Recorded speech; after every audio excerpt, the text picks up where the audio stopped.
Perkenalkan, nama saya Irmayanti Stepu. Saya adalah mahasiswa Universitas Sumatera Utara. Di sini saya ingin mengulas buku yang berjudul Eighth Edition Software Engineering: A Practitioner Approach. Di mana buku ini adalah buku tentang rekayasa perangkat lunak yang ditulis oleh Roger Pesman. Buku ini membahas topik-topik seperti manajemen proyek, analisis kebutuhan, perancangan, pengujian, dan pemeliharaan perangkat lunak. Buku ini sering digunakan sebagai referensi dalam pendidikan teknik perangkat lunak dan dianggap sebagai salah satu sumber daya terbaik untuk mempelajari rekayasa perangkat lunak secara menyeluruh. Saya akan membahas mulai dari bab 7, chapter 7 sampai dengan chapter 18 saja. Jadi, judul pertama adalah Principle that Guide Practice. Proses perangkat lunak merujuk pada serangkaian kegiatan metode dan teknik yang digunakan dalam pengembangan sistem atau produk berbasis komputer. Proses ini memberikan panduan atau kerangka kerja bagi semua orang yang terlibat dalam proses pengembangan. Proses perangkat lunak umumnya melibatkan serangkaian tahapan seperti pengumpulan persyaratan, desain, implementasi, pengujian, dan pemeliharaan. Setiap tahapan memiliki serangkaian kegiatan hasil kerja dan tujuan yang berbeda-beda, dan seringkali dilakukan secara berulang dengan umpan balik dan perbaikan untuk meningkatkan kualitas produk. Dengan mengikuti proses perangkat lunak yang terdefinisi dengan baik, tim pengembangan dapat bekerja lebih efisien dan efektif, mengurangi kesalahan, dan memastikan bahwa produk akhir memenuhi persyaratan dan harapan para pemangku kepentingan. Praktik yang dimaksud di sini adalah apa yang dilakukan setiap hari ketika perangkat lunak berevolusi dari sebuah ide menjadi kenyataan, di mana praktik lebih merujuk kepada kegiatan dan tindakan yang dilakukan oleh para pengembang untuk menghasilkan produk perangkat lunak yang berkualitas. Praktik juga mencakup kebiasaan dan budaya kerja yang dibentuk oleh tim pengembang, seperti kolaborasi, komunikasi, pemecahan masalah, dan pengambilan keputusan yang tepat. Dalam pengembangan perangkat lunak, berbagai model proses dapat dipilih, seperti model air terjun, spiral, agile. Meskipun model proses yang berbeda dapat digunakan, 3 elemen praktik yaitu prinsip, konsep, dan metode tetap menjadi dasar untuk mengembangkan perangkat lunak. Dan elemen yang keempat adalah alat-alat yang mendukung penerapan metode, seperti perangkat lunak pengembangan, lingkungan pengujian, atau sistem manajemen versi perangkat lunak. Banyak praktisi perangkat lunak menganggap pengetahuan rekayasa perangkat lunak hampir seluruhnya terkait dengan pengetahuan teknologi tertentu, seperti Java, Perl, HTML, C++, Linux, Windows NT, dan sebagainya. Pengetahuan rinci tentang teknologi tertentu diperlukan untuk melakukan pemrograman komputer. Jika seseorang menugaskan Anda untuk menulis programan dalam bahasa C++, Anda harus tahu sesuatu tentang bahasa C++ untuk membuat program Anda berfungsi. Namun pengetahuan teknologi saja tidak cukup untuk menjadi seorang pembuat perangkat lunak yang terampil. Ada prinsip-prinsip rekayasa perangkat lunak yang mendasar yang harus dipahami dan diterapkan oleh seorang pembuat perangkat lunak untuk menghasilkan perangkat lunak yang berkualitas.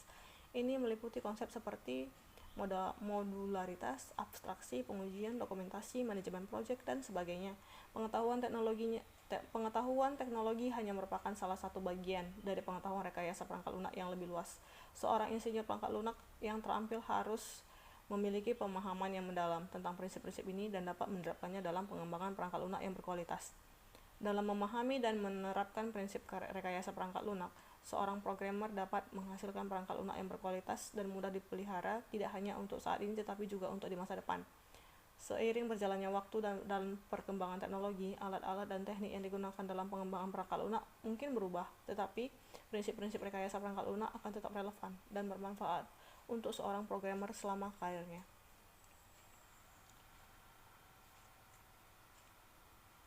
Di sini ada dijelaskan 8 prinsip that guide proses.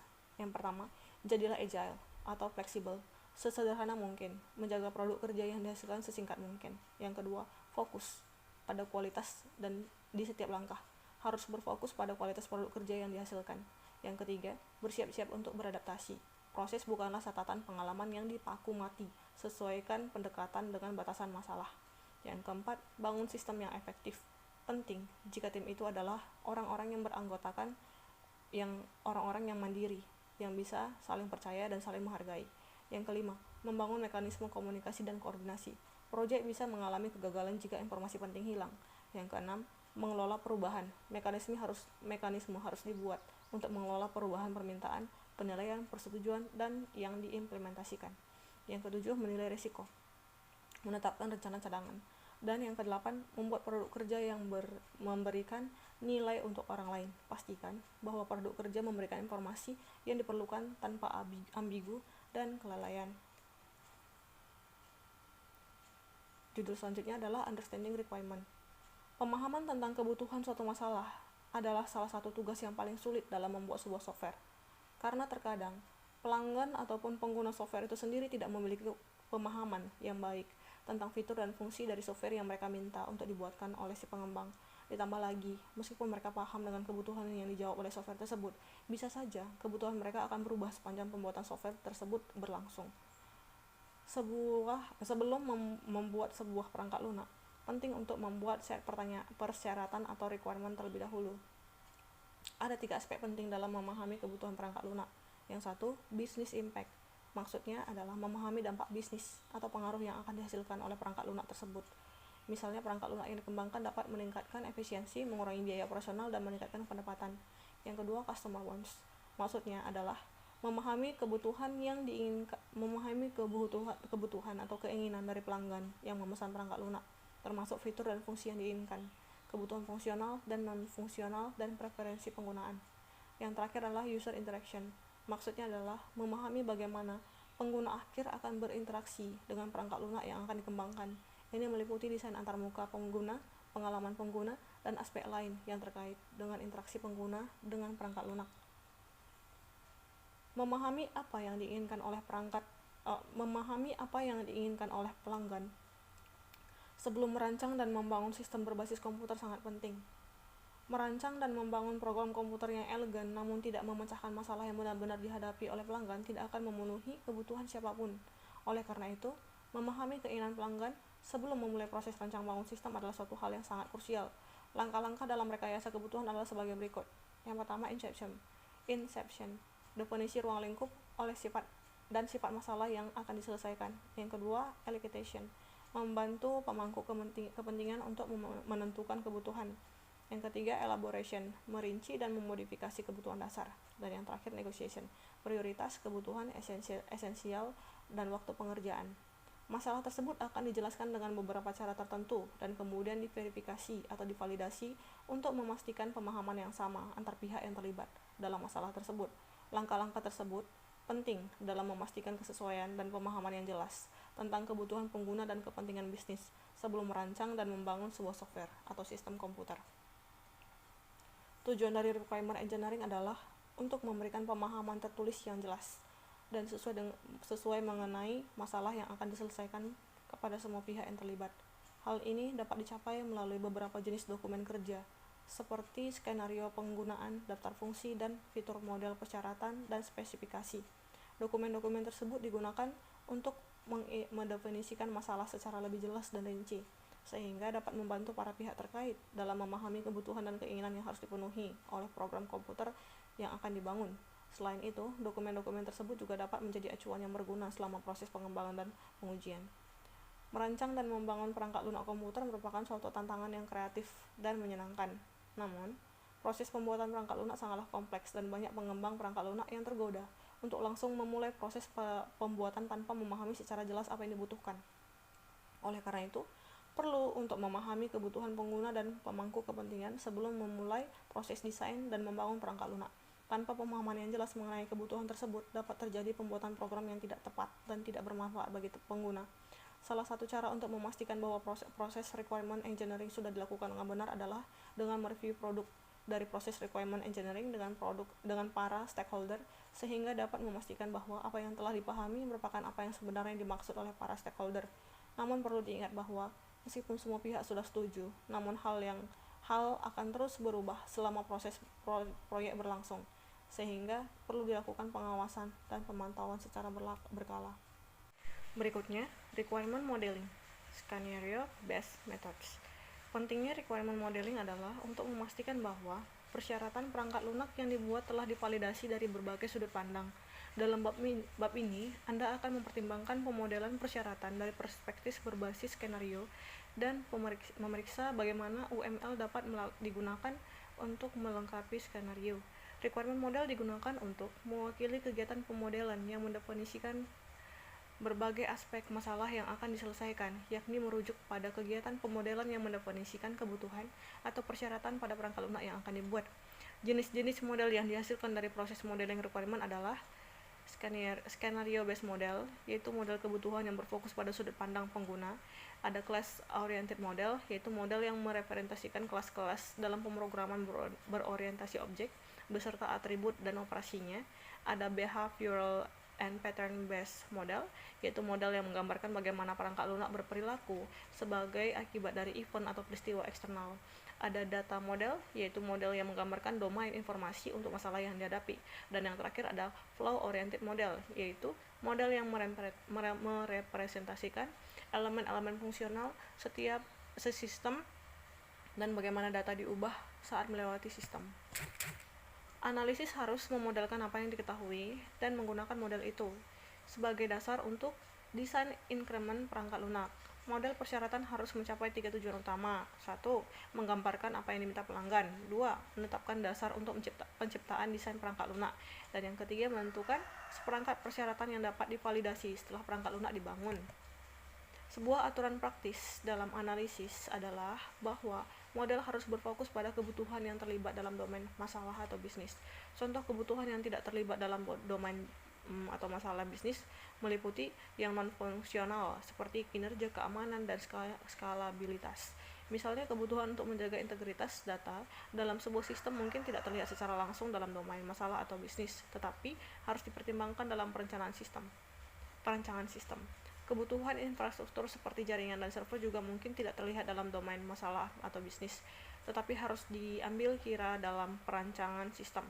Tujuan dari analisis domain adalah untuk memahami masalah atau kesulitan dalam domain bisnis atau aplikasi tertentu sehingga dapat memahami kebutuhan pengguna dan menghasilkan persyaratan yang sesuai. Domain analisis melibatkan identifikasi, deskripsi, dan kategorisasi elemen yang berhubungan dengan domain bisnis tertentu, seperti objek, proses, dan entitas lainnya. Konsep pola persyaratan atau requirement pattern terkait dengan analisis domain, karena pola persyaratan membantu dalam mengidentifikasi solusi yang sesuai sudah teruji dan dapat diterapkan dari masalah dalam domain tertentu. Pola persyaratan membantu dalam menghindari masalah yang telah diidentifikasi sebelumnya dalam domain tertentu dan membantu dalam menghasilkan persyaratan yang lebih spesifik dan terperinci untuk perangkat lunak yang akan dibangun. Pola persyaratan dapat digunakan sebagai panduan dalam pengembangan persyaratan dan sebagai sumber daya untuk mengidentifikasi pola umum dan solusi yang diterapkan pada masalah dalam domain tersebut. Dengan demikian, domain analisis dan pola persyaratan saling terkait dan saling melengkapi dalam proses pengembangan perangkat lunak. Berikutnya, requirement modeling, class-based methods. Masalah perangkat lunak dapat dijelaskan dengan cara mengidentifikasi sekelompok objek yang saling berinteraksi di dalam sistem. Setiap objek mewakili sesuatu yang penting dalam sistem dan merupakan bagian dari kelas objek. Setiap objek memiliki keadaan atau atribut data yang menjelaskan objek tersebut. Seluruh konsep ini dapat direpresentasikan dengan menggunakan metode pemodelan kebutuhan berbasis kelas. Seorang pengembang software membangun model berbasis kelas dengan menggunakan kebutuhan yang dihasilkan dari pelanggan. Model ini menggambarkan pandangan pelanggan terhadap aplikasi atau sistem, sehingga dapat dinilai oleh pelanggan dan memberikan umpan balik yang berguna. Model ini menjadi dasar untuk desain perangkat lunak di masa yang akan datang. Langkah-langkah untuk melakukan pemodelan kebutuhan berbasis kelas mencakup identifikasi objek, atribut, dan hubungan di antara objek. Setelah model awal dibuat, model tersebut diperbaiki dan dianalisis untuk mengevaluasi kejelasan, kelengkapan, dan konsistensinya. Produk akhir dari pemodelan kebutuhan ini bisa berupa berbagai bentuk teks dan diagram yang memberikan pandangan terhadap satu atau lebih elemen model. Untuk memastikan bahwa pemodelan kebutuhan telah dilakukan dengan benar, produk kerja pemodelan tersebut harus direview kesesuaiannya dengan kebutuhan semua pihak yang terlibat dan harus membentuk dasar dari desain perangkat lunak. Dalam buku Code and Jordan yang diterbitkan pada tahun 1991 menjelaskan tentang 6 karakteristik seleksi kelas potensial yang harus dipertimbangkan dalam memasukkan kelas tersebut dalam model analisis. Karakteristik tersebut meliputi informasi yang dibutuhkan. Kelas potensial akan berguna selama analisis hanya jika informasi tentang kelas tersebut harus diingat. agar sistem dapat berfungsi. Layanan yang dibutuhkan. Kelas potensial harus memiliki seperangkat operasi identifikasi yang dapat mengubah nilai atributnya dengan cara tertentu. Atribut ganda. Selama analisis persyaratan, fokus harus pada informasi utama. Sebuah kelas dengan satu atribut mungkin pada kenyataannya berguna selama desain, tapi mungkin lebih baik direpresentasikan sebagai atribut dari kelas lain selama aktivitas analisis. Atribut umum. Sebuah set atribut dapat didefinisikan untuk kelas potensial dan atribut-atribut ini berlaku untuk semua instance kelas. Operasi umum. Sebuah set operasi dapat didefinisikan untuk kelas potensial dan operasi-operasi ini berlaku untuk semua instance kelas. Persyaratan penting. Entitas eksternal yang muncul dalam ruang masalah dan menghasilkan atau mengkonsumsi informasi yang penting untuk operasi solusi hampir selalu akan didefinisikan sebagai kelas dalam model persyaratan. Analisis package. Dalam requirement modeling, mengacu pada seperangkat teknik atau metode yang digunakan untuk memodelkan kebutuhan sistem pada tahap analisis. Analisis paket ini bisa berupa kerangka kerja atau metodologi, contohnya seperti Unfit Model Language atau UML, Entity Relationship Diagram atau ERD, Data Flow Diagram atau DFD, atau Object Oriented Analysis atau OOA. Tujuan dari penggunaan analisis package adalah untuk membantu para analis sistem mengidentifikasi dan mewakili kebutuhan fungsional dan non-fungsional dari sistem secara jelas dan terstruktur. Analisis package dapat digunakan untuk menyajikan informasi yang bermanfaat bagi berbagai pemangku kepentingan, seperti klien, pengembang, tester, dan manajemen project. Dalam menggunakan analisis package, para analis sistem biasanya akan memilih satu atau beberapa metode untuk memodelkan kebutuhan sistem yang sesuai dengan karakteristik project dan kebutuhan klien. Setelah itu, mereka akan menggunakan analis package tersebut untuk membuat dokumen analisis yang akan digunakan sebagai panduan selama tahap pengembangan dan pengujian sistem. Berikutnya, requirement modeling, behavior, patterns, dan web mobile apps. Requirement modeling adalah proses memahami, mendefinisikan, dan menentukan persyaratan yang harus dipenuhi oleh sebuah sistem perangkat lunak. Dalam requirement juga dituntut untuk mempelajari dimensi lain dari model persyaratan, yaitu behavioral model, pattern, dan persyaratan khusus analisis yang terkait dengan pengembangan web apps dan aplikasi mobile. Setiap representasi pemodelan ini melengkapi model berbasis skenario dan kelas yang dibahas. Modeling perilaku menggambarkan keadaan sistem dan kelasnya, serta dampak dari peristiwa pada keadaan tersebut. Pemodelan berbasis pola memanfaatkan pengetahuan domain yang ada untuk memfasilitasi analisis persyaratan. Model persyaratan web app khususnya disesuaikan untuk representasi persyaratan konten, interaksi, fungsi, dan konfigurasi. Semakin banyak dimensi modeling kebutuhan yang digunakan, maka semakin meningkat juga pemahaman kita terhadap kebutuhan perangkat lunak. Setiap pendekatan pemodelan yang berbeda memberikan cara pandang yang berbeda terhadap masalah. Model perilaku menunjukkan bagaimana perangkat lunak akan merespon peristiwa atau stimulus eksternal. Untuk membuat model, Anda harus melakukan langkah-langkah berikut. 1. Mengevaluasi semua kasus penggunaan untuk sepenuhnya memahami urutan interaksi dalam sistem. 2. Mengidentifikasi peristiwa yang mendorong urutan interaksi dan memahami bagaimana peristiwa ini terkait dengan objek tertentu. Dan yang ketiga, membuat urutan untuk setiap kasus penggunaan. 4.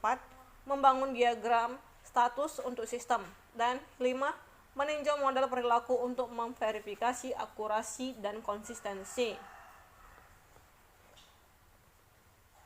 Di sini kita akan mengulas satu contoh yang terkait dengan behavior, pattern, and web mobile apps. Secara umum, suatu event terjadi ketika sistem dan aktor bertukar informasi.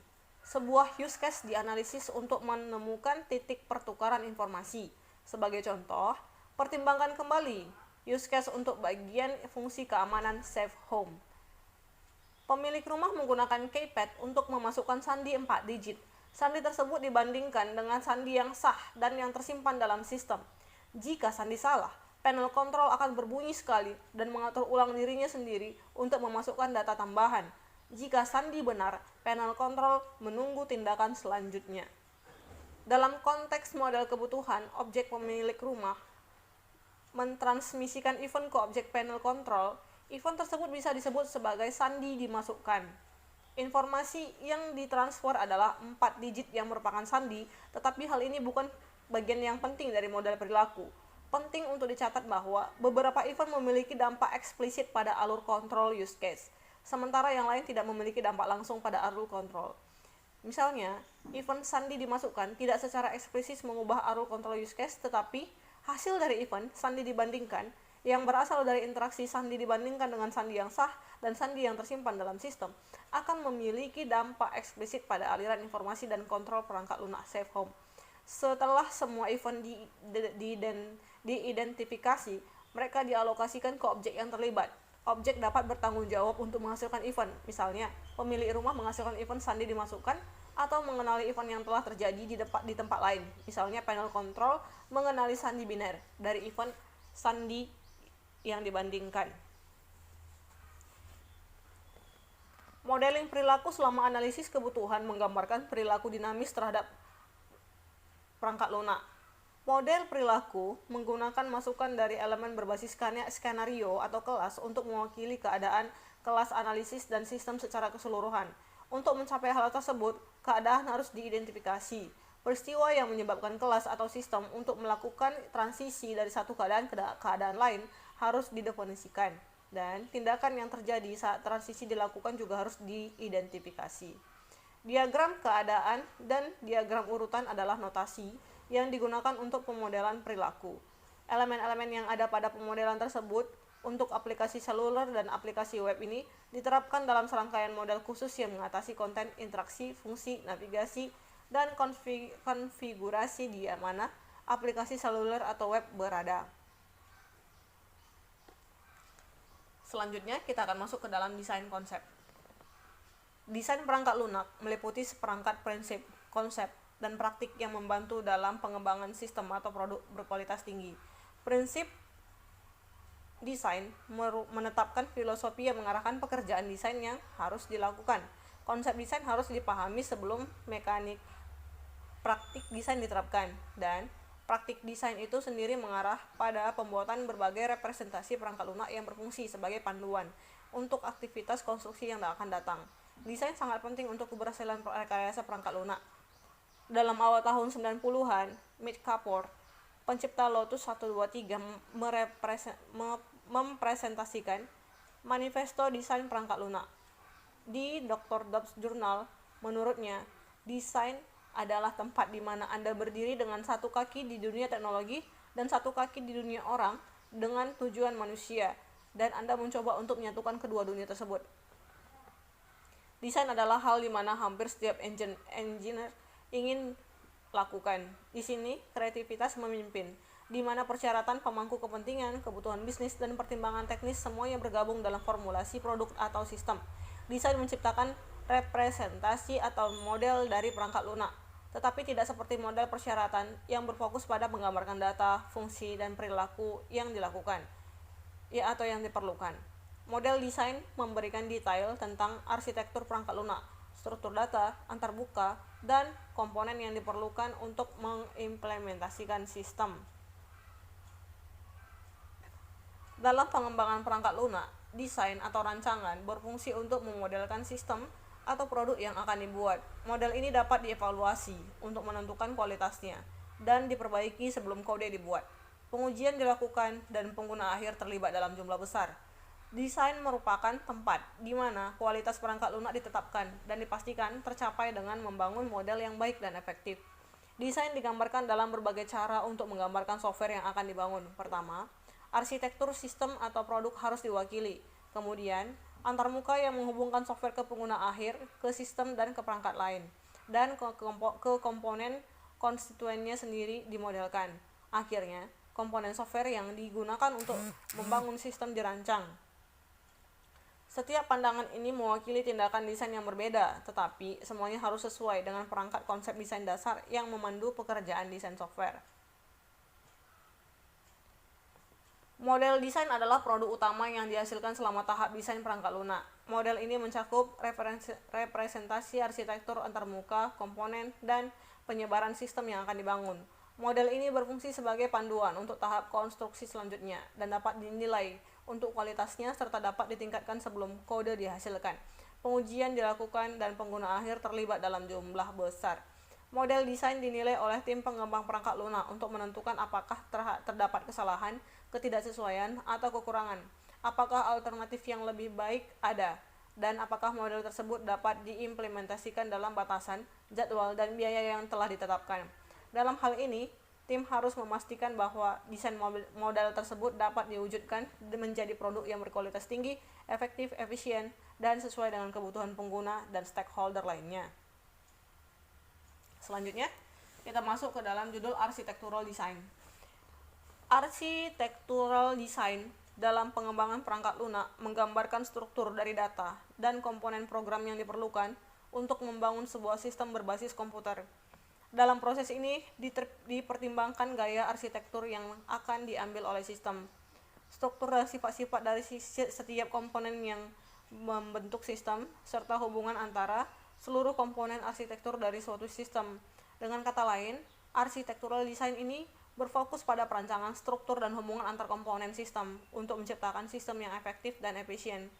Meskipun seorang insinyur perangkat lunak dapat merancang data dan arsitektur, pekerjaan tersebut seringkali diberikan kepada spesialis ketika sistem yang besar dan kompleks harus dibangun. Seorang perancang basis data atau gudang data membuat arsitektur data untuk sebuah sistem. Arsitek sistem memiliki gaya arsitektur yang sesuai dari persyaratan yang diturunkan selama analisis kebutuhan perangkat lunak. Dalam bahasa Indonesia, analogi yang sering digunakan untuk menjelaskan arsitektur desain adalah sebuah rencana atau blueprint untuk membangun sebuah rumah. Sama seperti saat membangun sebuah rumah, sebelum membuat detail seperti pipa atau kabel, harus dilihat terlebih dahulu gambaran besar dari rumah itu sendiri. Begitu juga dengan software, arsitektur desain memberikan gambaran besar dari sistem yang akan dibangun, sehingga memastikan bahwa seluruh sistem telah dirancang dengan baik sebelum memperhatikan detail-detailnya. Architectural design dimulai dengan desain data, dan kemudian dilanjutkan dengan pengembangan satu atau lebih representasi dari struktur arsitektur sistem. Berbagai gaya atau pola arsitektur dianalisis untuk menentukan struktur data yang paling sesuai dengan kebutuhan pelanggan dan atribut kualitas. Setelah gaya arsitektur dipilih, arsitektur tersebut dikembangkan menggunakan metode desain arsitektur. Selama proses desain arsitektur, sebuah model arsitektur yang mencakup arsitektur data dan struktur program dibuat. Selain itu, sifat dan hubungan komponen atau interaksi juga dijelaskan. Dalam model arsitektur tersebut, dijelaskan bagaimana setiap komponen saling berinteraksi untuk memenuhi persyaratan dari pengguna sistem. Proses ini membantu tim pengembang untuk memahami secara baik bagaimana setiap bagian dari sistem bekerja sama dan berinteraksi satu sama lain untuk memastikan sistem yang akan dibangun sesuai dengan persyaratan dan kebutuhan pengguna. Mengapa arsitektur itu penting? Dalam buku yang didedikasikan untuk arsitektur perangkat lunak, Bass dan koleganya mengidentifikasi 3 alasan utama mengapa arsitektur perangkat lunak itu penting. Pertama, arsitektur perangkat lunak memberikan representasi yang memfasilitasi komunikasi di antara semua pemangku kepentingan. Yang kedua, arsitektur menyoroti keputusan desain awal yang akan berdampak besar pada seluruh pekerjaan rekayasa perangkat lunak yang mengikuti. Dan yang ketiga, arsitektur mewakili model yang relatif kecil dan mudah dipahami tentang bagaimana sistem diatur dan bagaimana komponennya bekerja sama. Model desain arsitektur dan pola arsitektur yang terkandung di dalamnya bersifat transferable, artinya genre, gaya, dan pola arsitektur dapat diterapkan pada desain sistem lain dan merupakan seperangkat abstraksi yang memungkinkan insinyur perangkat lunak untuk menggambarkan arsitektur secara terprediksi. Ada 4 elemen utama dalam model desain yang harus dipertimbangkan dalam pembuatan perangkat lunak, yaitu yang pertama, representasi arsitektur merupakan gambaran mengenai struktur dan organisasi keseluruhan dari sistem perangkat lunak yang akan dibuat. Representasi arsitektur menggambarkan bagaimana bagian-bagian utama sistem saling berhubungan dan berinteraksi. Dan yang kedua, representasi antarmuka merupakan gambaran mengenai cara pengguna atau sistem lain berinteraksi dengan sistem perangkat lunak yang dibuat. Representasi antarmuka meliputi desain antarmuka pengguna, protokol komunikasi, dan layanan sistem. Dan yang ketiga, representasi komponen, merupakan gambaran mengenai bagaimana perangkat lunak akan dibuat dari komponen-komponen yang lebih kecil, menggambarkan bagaimana masing-masing bagian dari sistem beroperasi dan berinteraksi. Dan yang keempat, representasi implementasi, merupakan gambaran mengenai bagaimana perangkat lunak akan diimplementasikan pada lingkungan yang sesuai, meliputi infrastruktur hardware dan software yang diperlukan, konfigurasi sistem, dan persyaratan instalasi.